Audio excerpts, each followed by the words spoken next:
Good morning, everybody. Today we are going to be going through a vertical panel saw. This one happens to be a Holzher. We're going to go through it from all the way from the floor all the way through to the scoring device. So with that being said, let's get started.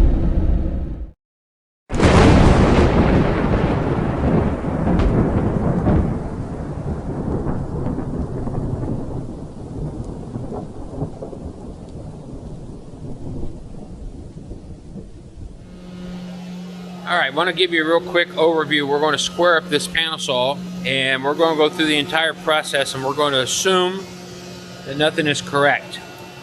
And the reason we're going to do that is we want to make sure we cover everything. So to give you a real quick overview, what we're going to be doing is we're going to be going and confirming that the back supports, that the pedestals down here at the bottom are true. So that's the first thing that we're going to do. Also, we're going to confirm that the vertical plane, the tilt that it has backwards, is correct. And if memory serves me right, Holzher was 7 degrees, and that just gives it enough of a lean that when you lay your material into it, that it doesn't fall back at you. It doesn't really matter to me on this machine because it's been installed for several years, so I'm not going to go in and cut the 7-degree wedge and do the vertical alignment the whole 9 yards. So what I am going to do on this is I'm going to drop a plumb line down on the back, and I picked up a new toy right here. This is called a plumb right, and it has in here, of course, you know, I got the plumb bob itself, but this has its own string in it. Now what you want to make sure of is that you don't press this plunger because it has a nice little spur that sticks out in it. So this just basically ratchets out, and I can't do it one-handed because, you know, I can't do it one-handed. But the plumb bob and the counterbalance spring that's in this are matched, and from my point of view, what's nice about it is that I can go up to the side of my machine and she sticks there. So I don't have to coil up my stock and everything. But the other nice thing that this thing has is that nail that pops out of that little spur. You can go up to that and stick that in a piece of wood, trim, whatever it is that you want to stick it in, and there she sticks. Alright, so I just thought that was a kind of a neat little toy. It also has a measurement on here that when it's off of the base to here, that it's 30 millimeters, which is perfect. Same over here, 30 millimeters. So we're going to be using that, and we're going to drop it off the back, and we're going to go down and we're going to measure it to the base of the machine to make sure that the back tilt that it has is the same. And this particular machine has 3 feet. So we're going to be checking it in 3 places and then making appropriate adjustments. Some of the machines have 5 feet, some of them have 2 feet. It all depends on how many supports that you have as to how many places you're going to check it at. So the processes as we're going through this is that we're going to lay a sheet up against this, and we're going to do a horizontal rip.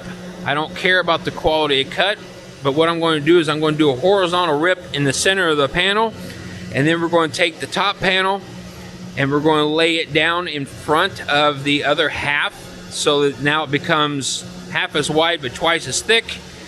Then we're going to rip that edge again and take off roughly 1/4 of an inch or so, enough that we dampen out the vibration of our blade.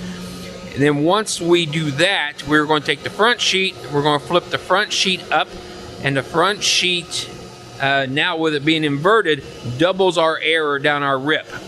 And then at that point, we go through with a feeler gauge and we measure that line as it goes down through it. And if our leveling feet are let's say that this one is a little low, it's going to create a crown in it because that leveling foot influences the top of your machine. The top of your machine is where your beam is hanging from, so if I've got a crown in it, it will cause your beam to deflect like this. Okay, now the Holzhers and Elcon that I can think of offhand rely on the quality of your floor. The Striebigs, not so much, because the Striebigs have a welded back frame and they stay very, very square regardless what your floor does. But you still want to go through and check it, because if your floor is significantly untrue, you're going to add that influence to your top guide up there.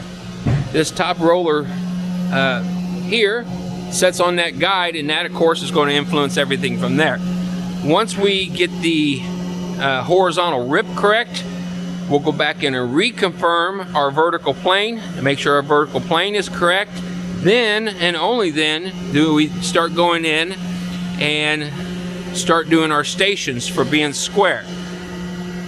Alright, so at that point what you're going to do is you're going to find your home station, and depending on the size of the machine and how the machine is configured, that may be the second position, it may be the third position, all depends. On this particular one, you can kind of see the remnants of an arrow point here. This one is plus 40, this one is plus 80, the one that's down here, if it's there, yes, it's hidden back there, that will be plus 120. So the home station on this machine is here. And what we're going to do is we are going to make the adjustments to the offset cams that's up in those rollers there. This roller that rides on the top of that beam is on a cam. This one and this one, the one that you can't see back in there. Let me pause this and get my pointer so I can point to that a little bit better. Alright, here we go. So this roller here is on a cam. So we're going to crack this nut loose and we're going to adjust that around, and that is going to adjust the angle. Okay? And what we want is we want that to fall true. And we do a 5-sided cut. I've got plenty of videos on 5-sided cuts out there. But we're going to do a 5-sided cut to make sure that this falls true in the zero station without the influence of the lower pin. So I have a notch here. I have one that's over here. And then down below this, you'll see this pin. This pin here. There's a pin here. And underneath the machine, it's really difficult to see this one. Let's see if I can get in here where we can see it. Here, see this fork? That fork is what pulls into the pins. Got another pin here. There's a pin here. Alright, so when it lines up with this pin, that allows influence to the bottom of your beam that will lock the base of the beam in place. So when you set it up for cutting vertically true, that it stays there.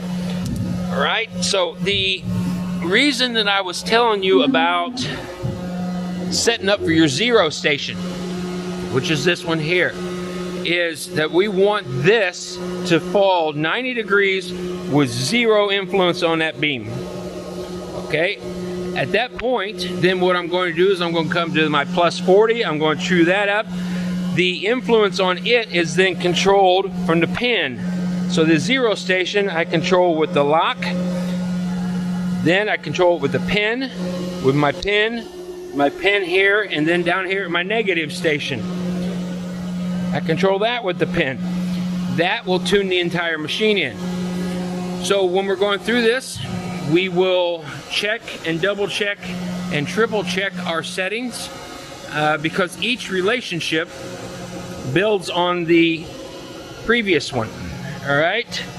But we start at the floor.